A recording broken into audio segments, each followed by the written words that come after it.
Tabarakalladzi nazzala al-furqana ala 'abdihi liyakuna lil 'alamin nadhira. Allahumma shalli wa sallim ala sayyidina Muhammadin wa ala alihi wa sahbihi ajmain. Nama ba'du.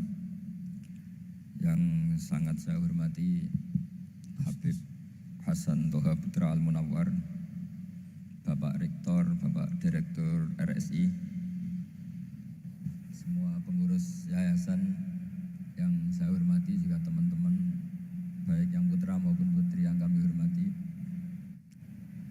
Niki ngaji bareng ya, terus ini bukan acara diskusi tapi acara apa? Ngaji. Saya mau ngaji tentang ayat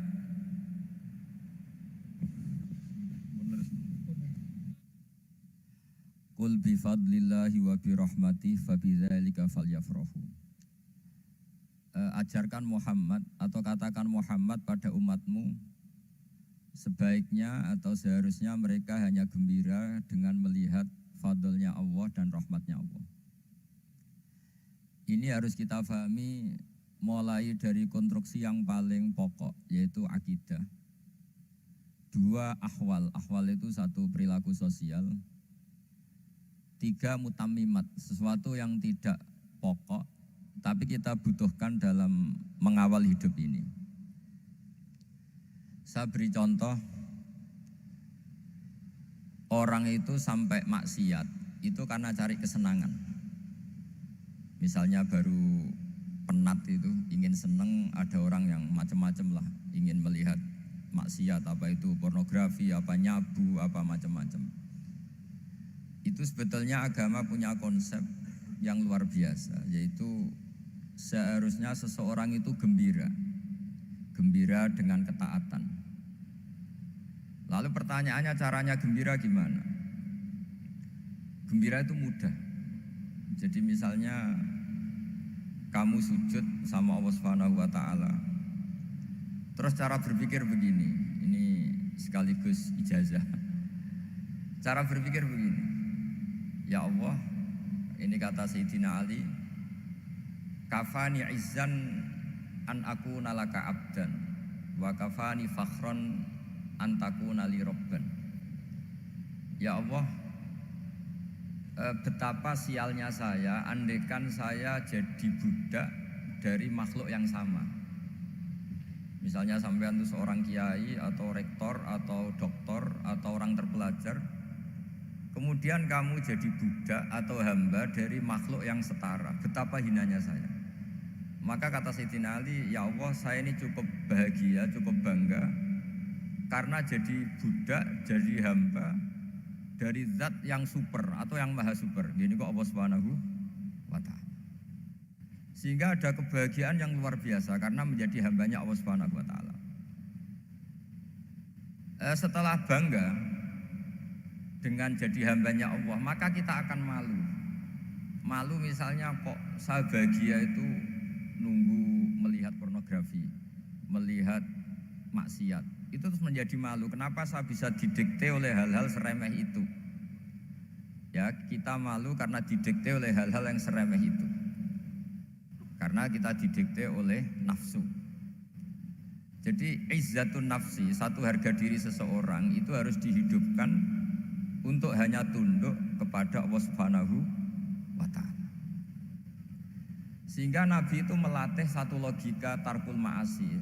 Nabi itu dulu ketika ada seorang pemuda yang, ya karena mungkin pemuda ya, dia itu mau masuk Islam, tapi uniknya kata pemuda tadi, saya masuk Islam tapi asal dibolehkan bebas zina. Jadi ini agak sableng gitu. Jadi mau masuk Islam syaratnya dibolehkan apa? Zina atau free sex gitu. Karena orangnya agak hiper. Itu Nabi tidak langsung mengancam dengan neraka, enggak. Ketika mau pamit gitu, semua sahabat melarang. Mah itu jangan, kamu jangan suan Nabi. Itu permintaan yang enggak masuk akal. Setelah lama ditahan, terjadi kegaduhan di masjid. Nabi dengar itu ada apa itu? Itu ada pemuda yang mau masuk Islam tapi yasta'dzinuhu fi zina. Tapi mereka minta izin ke Nabi untuk tetap boleh zina. Kata Nabi, pemuda itu suruh masuk, suruh menghadap saya. Ketika menghadap Nabi, Saya ulang lagi ketika menghadap Nabi, Nabi mengajarinya itu luar biasa. Nabi tidak langsung mengancam dengan neraka atau dengan azab itu enggak. Tapi kata Nabi, atuhibbuhu li ummik. Kamu suka kalau ibu kamu itu jadi demenannya orang banyak. Oh enggak ya Nabi, yang demen ibu saya tak bacok kan. Karena ini ya agak preman, di mana-mana orang nakal agak preman. Terus atuhibbuhu li bintik. Kamu suka kalau putri kamu ya digitukan orang-orang. Oh ya enggak Nabi, yang gitukan putri saya tak bacok. Atuhibbuhu li kholatik. Kamu suka kalau bule kamu digitukan. Atuhibbuhu li ammatik. Kamu suka kalau saudara bapak kamu digitukan. Nabi itu mengeset ya. Cara sekarang itu cuci otak mungkin. Nabi itu meluruskan otaknya anak muda itu betapa buruknya zina. Cara bahasa Arab ditakbih. Betapa buruknya zina. Kamu suka kalau korbannya ibu kamu, putri kamu, bude kamu, bule kamu. Sehingga orang itu matur ya hasbuka ya Rasulullah, ini sudah cukup. Saya tidak pernah melihat sesuatu seburuk zina. Jadi fa'alqallahu fi qalbihi bughdha zina. Kemudian Allah meletakkan di hatinya, menanamkan benci zina. Sehingga akhirnya pemuda tadi menjadi iffah, menjadi menghindari zina.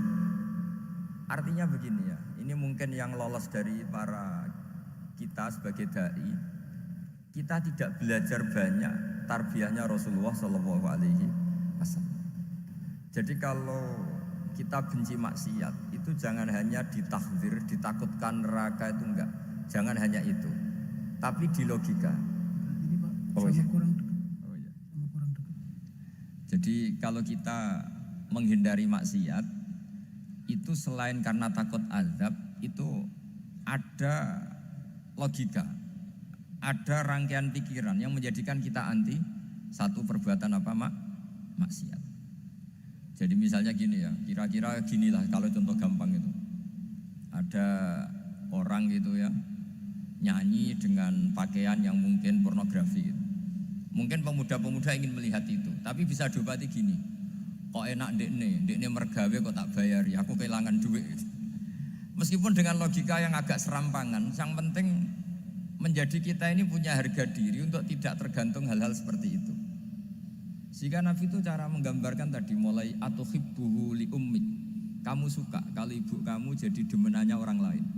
Pemuda tadi bilang yang demen ibu saya mau saya bunuh. Ditambah lagi atuhibbuhu li bintik. Bagaimana kalau korbannya putri kamu, bule kamu, bude kamu. Sehingga terus si pemuda tadi betapa buruknya zina, betapa murahnya zina. Akhirnya pemuda tadi alqawwa fi qalbi bughdha zina. Terus kemudian pemuda tadi itu sangat membenci dengan apa? Perzinahan. Nah, pikiran-pikiran seperti ini harus kita tanamkan. Harus kita tanamkan supaya orang itu benci melakukan maksiat karena satu memang takut suhtullah, takut dibendu Allah atau dibenci Allah. Dua, memang logika kita mengarahkan tidak maksiat. Nah ini yang terkait Unisula yang nangani kedokteran, nangani medis. Sesuatu yang dilarang Allah itu pasti madharat. Maka untuk melarang seseorang bergantung sama narkoba misalnya atau hal-hal yang bahaya pada fisik, itu satu tentu bagi ahlullah, tentu karena takut Allah. Tapi banyak masyarakat yang memang benar-benar bisa meninggalkan narkoba karena efek buruknya narkoba, efek buruknya apa? Ganja. Itu kita tanamkan sedemikian rupa bahwa itu mengakibatkan sakau, mengakibatkan tidak sadarkan diri, mengakibatkan kebangkrutan ekonomi macam-macam. Sehingga mereka benar-benar benci sama yang namanya narkoba. Jadi di antara manhajul Quran itu kalau mentakbih, memburuk-burukkan maksiat itu mesti dikritik innahu kana fahisyah. Innahu kana fahisyata wa makta wa sa'a sabila. Innahu kana fahisyata wa sa'a sabila. Diulang beberapa kali. Sehingga dibutuhkan kecakapan untuk menganggap satu hal yang buruk itu fahisyah, sesuatu yang enggak rasional, sesuatu yang tidak positif, sesuatu yang pasti berdampak negatif. Sehingga kalau misalnya tadi dibacakan oleh qari kuntum khaira ummatin ukhrijat linnasi ta'muruna bil ma'ruf wa tanhauna 'anil munkar. Untuk berhenti dari kemungkaran itu satu, kita harus takbihun litilkal mungkar atau litilkal mungkarat, bahwa mungkarat itu kita cap, kita stigmasi bahwa itu buruk sekali. Seperti Nabi mengajarkan pemuda tadi, masa kamu suka ibu kamu digitukin lelaki lain, putri kamu, bule kamu, bude kamu, sehingga orang ini pikirannya termindset betapa buruknya zina. Sama seperti kita sukses memindset betapa buruknya narkoba, betapa buruknya bahan-bahan terlarang. Begitu juga seterusnya, terus pengkhianat dan sebagainya. Tapi problem manusia adalah dia itu akan mencari kebahagiaan atau kesenangan sesaat. Maka caranya gimana? Keinginan senang lewat maksiat ini dilawan dengan nyaman dengan taat. Saya ulang lagi, nyaman dengan taat. Sehingga ulama dulu punya kalimatul munajat, artinya kalimat hubungan pribadi sama Allah yang menjadikan orang itu nyaman. Dan ini yang diajarkan kitab-kitab tasawuf. Kitab tasawuf itu sukses mengajarkan melihat alam raya ini semuanya nyaman, termasuk yang mengecewakan. Itu dianggap nyaman. Saya berkali-kali mengajarkan ilmu ini karena ini musalsal ila Rasulillah SAW. Itu pernah suatu saat Imam Ahmad itu dipanggil sama tetangganya, anak muda. Tentu Imam Ahmad ini orang yang sangat soleh, sangat waroi, sangat tunduk sama perintahnya Allah dan Rasul. Pemuda tadi manggil, ya Ahmad, datang ke rumah saya. Imam Ahmad datang. Setelah sampai ke pemuda tadi, sudah pulang lagi, saya tidak butuh kamu. Pulang lagi. Setelah sampai rumah dipanggil lagi, ya Ahmad, datang lagi. Datang lagi. Oh, saya tidak jadi butuh, pulang lagi. Sampai 3 kali. Dan itu perangai ekspresi Imam Ahmad itu atau ulama lain yang sesoleh beliau itu nyaman, indah. Beliau tetap senyum-senyum, nyaman itu. Beliau tidak tersinggung, tidak terprovokasi, pokoknya tidak tersinggung, kelihatan nyaman. Lama-lama pemuda ini terus tanya, ya Ahmad, kamu saya perlakukan seperti ini kok tidak tersinggung? Kamu senyum-senyum saja, happy-happy saja. Jawabnya Imam Ahmad itu unik. Wahai pemuda, saya kamu panggil itu senang sekali. Karena kata Nabi, kalau kamu iman dengan Allah dan Rasul, maka hormatilah tetangga. Jadi saya senang. Karena nuruti perintah Allah untuk menghormati tetangga. Jadi tidak ada urusannya dengan kamu. Kagetnya kayak apa? Jadi dipanggil tetangga ya senang karena melakukan perintahnya Allah dan Rasul, yaitu ikramul jar, fal yukrim jarahu.